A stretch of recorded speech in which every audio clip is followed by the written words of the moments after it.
We're starting right at the peak of arrogance. The Ayaneo Pocket S. A Snapdragon G3X Gen 2, up to 16 gigabytes of RAM, and a 1440p display in a chassis thinner than your smartphone. Technically, it's a masterpiece. Realistically, it's the biggest marketing trap of the year. Why pay for a graphics chip that could theoretically emulate Windows games just to end up launching Super Mario World again? Don't get me wrong, it's good. But the real question is, what for? The metal body looks great on a shelf, but after 20 minutes of gaming, the edges start cutting into your hands. This isn't a handheld. It's a status symbol for people who collect hardware instead of playing games.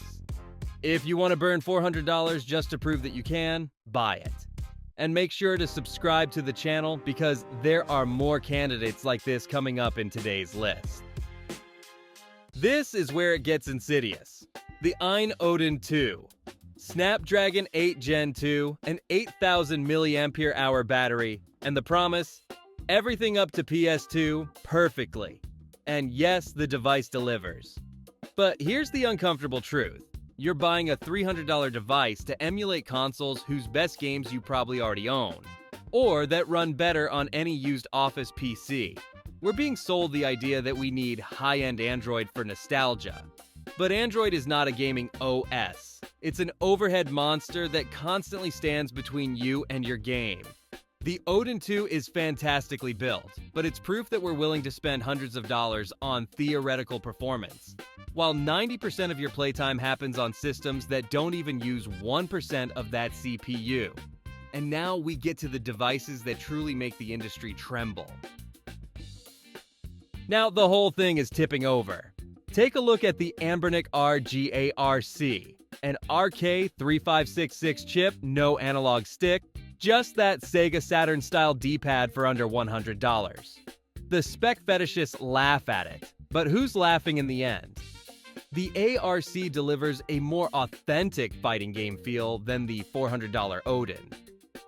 Or the Powkiddy X55, a massive 5.5-inch display for a ridiculous $80. Sure, the plastic creaks if you squeeze it hard. So what? It does exactly what it's supposed to do. It plays your classics without you needing to take out insurance on it.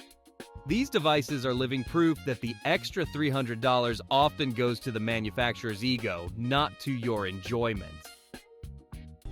Let's move on to the final boss of common sense, the Miyoo Mini V4. 2.8 inches, 750 by 560 resolution. No GPU miracles, no Wi-Fi gimmicks, and often found for under $50. But with Onion OS, this thing boots in seconds straight into your game.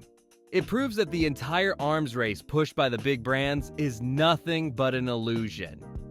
You don't need 16-core CPUs to play Game Boy games.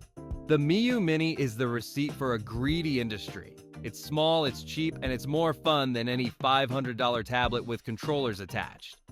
Anyone who spends more isn't buying a better experience, they're just buying more baggage. Unless, of course, you want more than just retro gaming. And now comes the moment when everything falls apart. The Analogue Pocket. $220 for a device that only plays old cartridges? FPGA technology instead of emulation. The Pocket is the ultimate insult to the Android competition. It proves that it's not about more power, but about precision. While the others dazzle with clock speeds and RAM figures, the Pocket delivers an image so sharp it hurts. It's proof. Either you do it right like Analogue, or you do it honestly like Miyoo. Everything in between. The whole expensive Android monoculture is just overpriced junk for people who've forgotten what gaming is actually about. The game, not the specs.